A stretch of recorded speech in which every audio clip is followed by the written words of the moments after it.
Hello everyone, BrainBot here. Welcome back. Today we're looking at Transformers Legacy United Doom and Destruction box number 2. This one has Prime Universe Breakdown and G1 Windsweeper in it.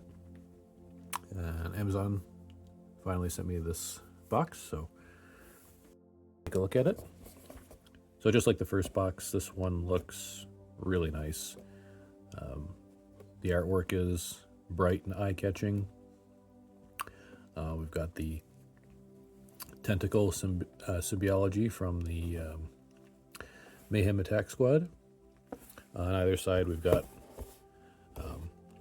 our bots, the Mayhem symbol, same on the top. A back peek of what's inside the box. Yeah, really nice. Normally I'm not one for boxes, but it's nice when they do something like this. It makes your purchase feel a little bit more worth it. Let's take a look at what's inside. So first up we have Windsweeper, who is a recolor and remold of Legacy Needlenose. And Windsweeper here is a trigger con. So in G1, there was a gimmick. They released 3 Decepticons and 3 Autobots, the Trigger Cons and Trigger Bots, respectively.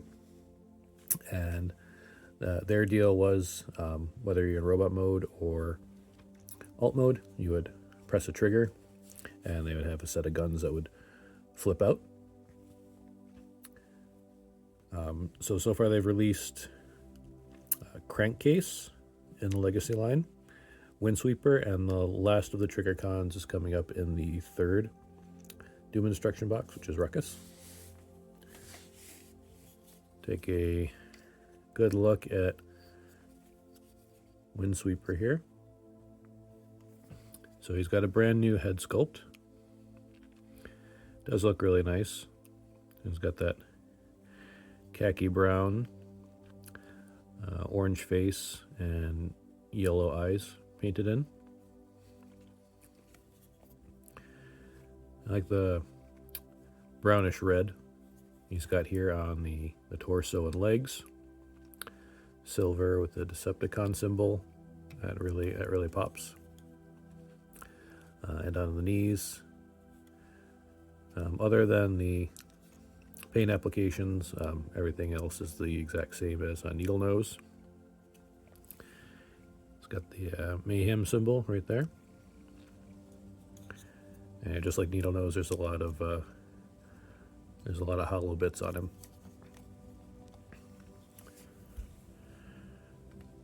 He comes with 2 Target Masters, Clean Sweep and Ozone. So he wasn't originally a Target Master, but they based him off of Needlenose. So what they did is they took the Target Masters and they painted them all in this bright silver, which is the same color as the original G1 Toys flip-out guns. And there's nothing to them. Same molds as in with Needlenose. The only extra paint application is on the face, right there, a little kind of gunmetal look there. Same here, and they just flip out like so to make blasters. So you could have them holding it, or if you want it to do like the G1 look, you can have it plugged into the forearms, which is my personal preference.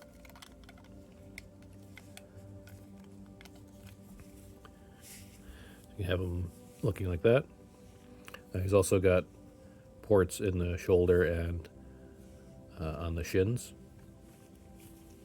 So you can plug those in wherever you like. And here he is next to Needlenose. So you can see basically just the coloration is the only real difference. And they each have different heads. To get Windsweeper into alt mode, take the weapons off, If you have needle nose, legacy needle nose, it's the exact same transformation. So start with the hands. We're going to rotate out so that the hollow bits are facing you. And then the tab on the forearm here is going to go up into the slot on the shoulder. I'm going to bring the wings back just to get them out of the way of everything. So once you do that on both sides, you can rip the chest piece down. It just hinges here at the waist. Bring the head into the chest cavity. These two pieces up here will hinge back like that. Then you can take the arms and on this hinge here, bring them in like that. And we'll close the panel back up, and there's 3 tab slot connections all in here, but everything's already lined up for you, so you shouldn't have any trouble getting that pegged in. Next, for the legs, we're going to turn them so his toes are facing each other. And then we're going to bring the legs up, so the feet are going to come all the way up here. And there's a slot, or a tab here, that's going to go into this long slot up on the upper torso. And this entire protruding arm piece here is going to go into the hollow space in the leg here. Let's bring it all up.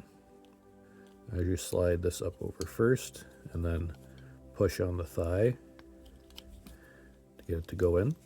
You don't need to give it a lot of force. It'll hold in there pretty good. So I'll just get both sides lined up like that, and take the toes and push on them so that the feet come together like that. And this whole top section here, there's 2 tabs right about here. So we're gonna disengage that.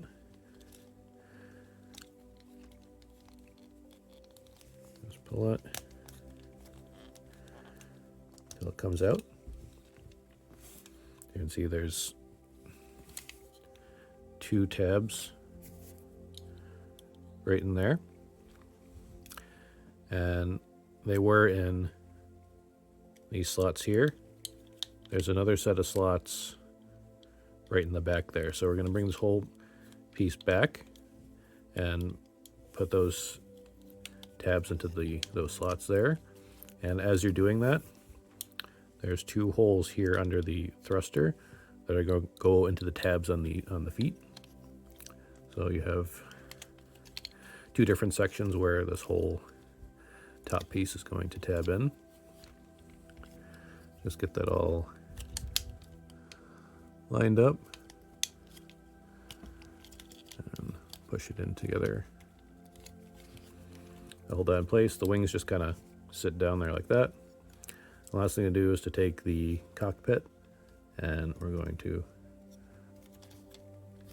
pull it up.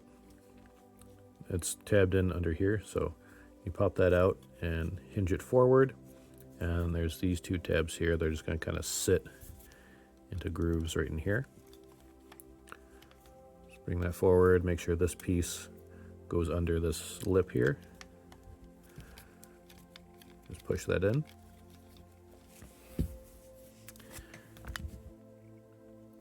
There's Windsweeper in his alt mode. And in this mode, everything mold-wise is absolutely identical to needle nose. That is kind of glossy purple and silver, look really nice with some of the yellow spot coloring there. Yeah, everything's the same as needle nose. If you want, you can bring in his weapons, and you got some. You can peg them in down here. It'll have him. If you do that, he'll be sitting up on his weapons. But the weapons themselves have ports underneath, so you can pick one of them to attach to this post under the wing.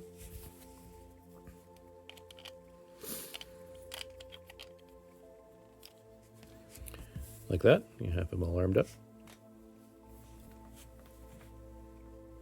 So here's Windsweeper in alt mode next to Needle Nose. And aside from coloration, they're exactly the same. Now what's interesting, I didn't catch at first, is the original G1 toys of each of these. The way they looked is, for Windsweeper, he had the same style tail fin with these pieces coming out, but he had more swept-backed wing. He didn't have this like semi-segmented thing, which just all kind of came back in one smooth motion. Whereas the G1 Needle Nose had wings that looked pretty much just like this, but his tail fin was missing these pieces here. So this mold is actually kind of like a fusion of the two G1 models, which I think was interesting. Yeah, they both look pretty good. And just like Needle Nose, he has the connection points, so you can mount him on top of either Skyquake or Dreadwing. And personally, I think Windsweeper, his color scheme fits Skyquake a little bit better. And I don't have Dreadwind, but I suspect the blue and gray of Needle Nose will match the darker blue of Dreadwind better. And if you're wondering what's with the weapons I got on Skyquake, I put the Target Masters from the Sparkless Seeker War for Cybertron box set. They both kind of got that a greenish hue to them. I think it fits it really well. And here's Prime Universe Breakdown, who is based on the Legacy Bulkhead mold. And the only thing different on him, like Windsweeper, new head mold and different paint application, everything else is exactly the same. So if you're familiar with Bulkhead, this will look familiar. You see the head here. They did a pretty good job with the capturing the look of the Prime show. And the rest of this is just Bulkhead done in a dark blue and gray plastic. Initially, I wasn't super excited about this figure. It was just a different head sculpt, and it wasn't doing a lot for me. Nothing against the mold. I really like the Bulkhead mold. It's a really good figure, but this didn't seem like different enough to me. I wasn't doing it, but he looks a lot better in person than he does in the official promotional material, at least to me. As far as movement on this guy, he's got a ball joint on the head, so move it all the way around. Move up a little bit, down. At the arms, you can spin them all the way around, in and out. You can disengage this whole thing because of transformation, so you can get a little bit of extra movement there. There's a mushroom peg here, and this is not staying in too well. Hold this in, and got a stiff, at least on mine, you got a stiff swivel there at the bicep. That much bend at the elbow, and you can rotate the hands around. Rotation down here for the waist. Legs have that much forward movement. This much back movement. You can get this much of a knee bend out of him. You can pivot the feet up and down, move the ankles in, and you have a pivot at the ankle joint. He also comes with accessories. So there's this piece, which is the same as Bulkhead's. And the only difference here, besides the coloration, you've got the Mayhem symbol there. Otherwise, you got the same pattern on here. And you have a post in here, so you could hold it as a shield. You can plug it into any of the ports on him, or you can put it on the back if you're not using it. I kind of like to store it back here, so it kind of looks like that. Comes with the same gun as Bulkhead. Clear, kind of a clear gray, smoky gray plastic with some silver and purple paint. You can have him holding the gun. Comes with the same fist as on Bulkhead, and this is designed to go plug around his hand like that. Comes with one new accessory, which is this hammer, and the original Prime breakdown had a hammer, so that's why they included that here. So you can plug this into any one of the various ports that are on this mace fist. So you can have him hammering away like that.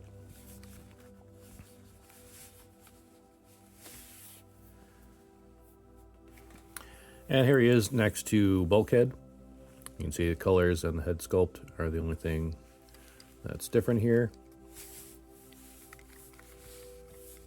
They've kept everything else the same.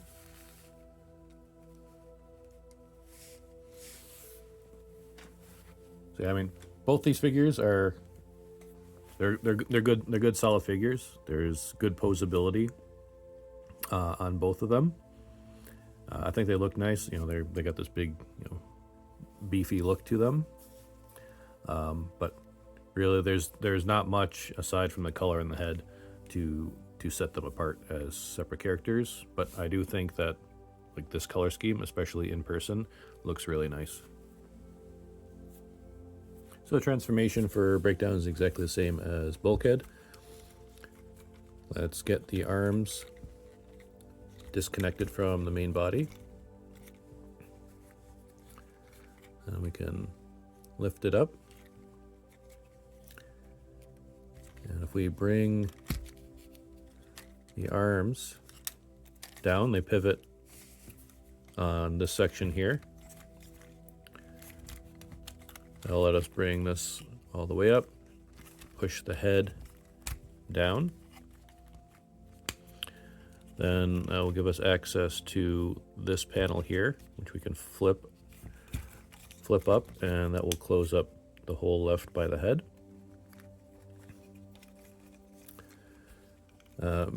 Further swing the arms in, and we're going to pivot here so that the wheels are facing out.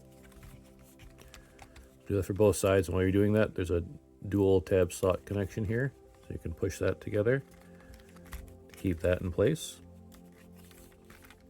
And you want the arms in this orientation so that you can bend them as far as they'll go,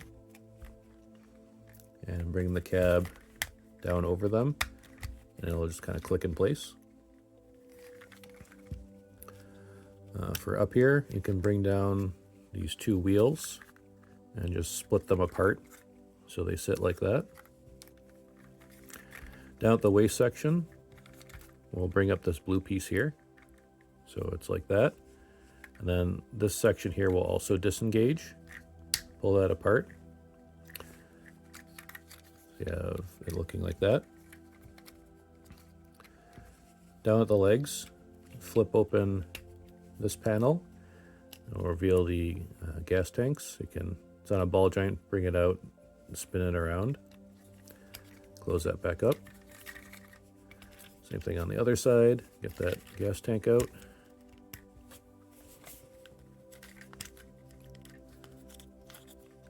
Turn it around.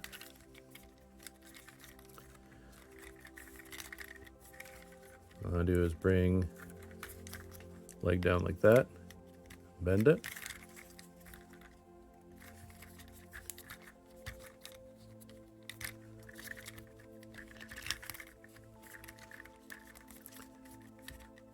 And you have a tab here, I'll go into this slot, and a tab on this side to go into the slot on the other leg, so you can peg the legs together.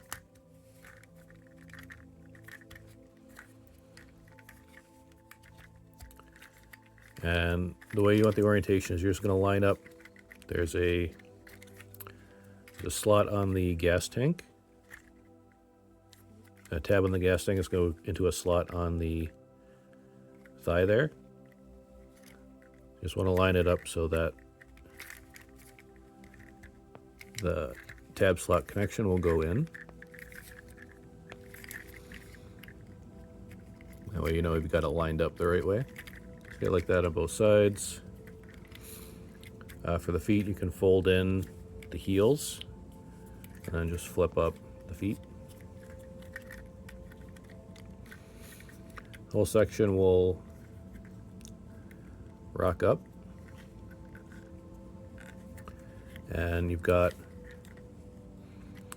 these two tabs are going to go into these two slots.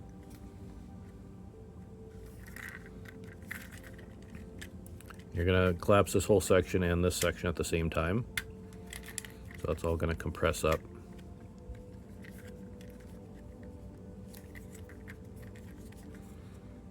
Just get that in there. And there's also tabs on the gas tanks that are going to go into these little slots here. So because the gas tanks move around, sometimes it's hard to line things up. Basically, just get the middle portion lined up first, and then you can help guide the gas tanks into position. And then once that's in, it should go no problem. If you're getting any resistance, it's probably because one of these gas tanks has like shifted over one way on you, and it's not going into the slot. So just be a little bit patient, but then it'll hold together, no problem. Then you can bring this back in if you took it off like I did.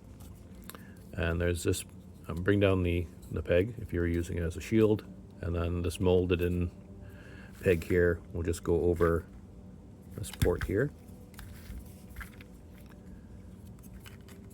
You peg that in. So it looks like that. Bring the side panels down, and each panel has a tab that's going to go into this slot right there. Let's line it up on both sides.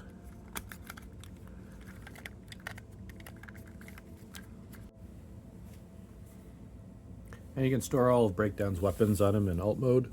There's various pegs and ports that you can put everything in. Just like bulkhead, you can peg in the mace down here. The instructions also have you putting the weapon in there. I like to store it on the top or on one of the sides. You can either have this hammer pegged in, on the side. You could have it sticking out like this. One thing I did notice on bulkhead is that the wheels have 5mm ports in them, so you could do something silly like this and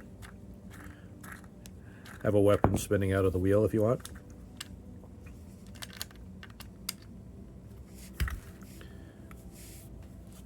But yeah, no complaints about this. Aside from the fact that I wish they did a little bit more remolding on here, so it looked more like a unique figure.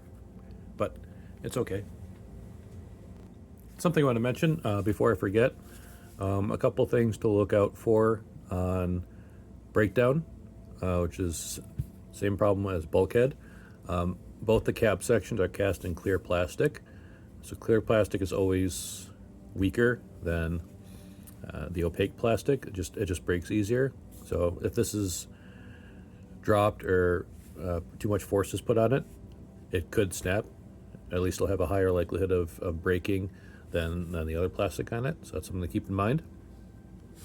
Also, the clearance on these guys, the ground clearance is very low. On flat surfaces, it doesn't stop it from rolling at all. But on harder surfaces, like rough surfaces, I'm bringing bulkhead here. I don't know how well you can see, but these sections here have been sanded down. Got some groove lines in there, and that comes from kids, putting this on concrete and bearing down like that, and just sort of slowly eroding that. It doesn't hurt the figure in any way. This is thick plastic here. It doesn't break anything or hinder the transformation afterwards. But just something to keep in mind is, that could scrape. There's a reason in real life where if you've got a lowrider, you're taking those speed bumps extra slow. The same applies for these guys. Some final thoughts on this Doom and Destruction box number 2. Both of these figures, design-wise, have good colorations. Some minor mold changes help them to stand out. I wish there was a little bit more that they did to get them to stand out from the originals. But all in all, good design. Transformations, simple, aside from a couple of fiddly bits on breakdown. Playability-wise, they both hold poses pretty good. The only real issue on my copy of Breakdown here is this arm is a little bit weak, so when you're moving this around, especially with the stiffness of some of the joints, this likes to pop out a bit, which can be frustrating. And durability-wise, the only thing I'm worried about breaking is what I mentioned on Breakdown. He's got a lot of clear plastic on the front here and minimal clearance in alt mode on the ground, which could lead to some scratches on your figure if that's a problem for you. But other than that, I think this is a good box. I'm glad I picked it up. I was initially hesitant because I wasn't too crazy about Breakdown. I wasn't sure if I wanted to spend the money, just to get Windsweeper, which I liked.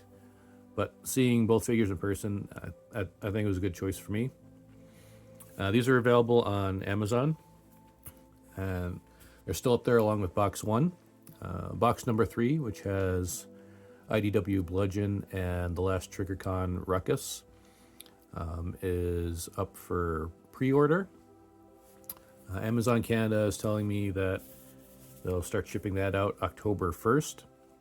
I'm sure that if you live in the States, you might be able to get it sooner. That seems to be the case with Amazon.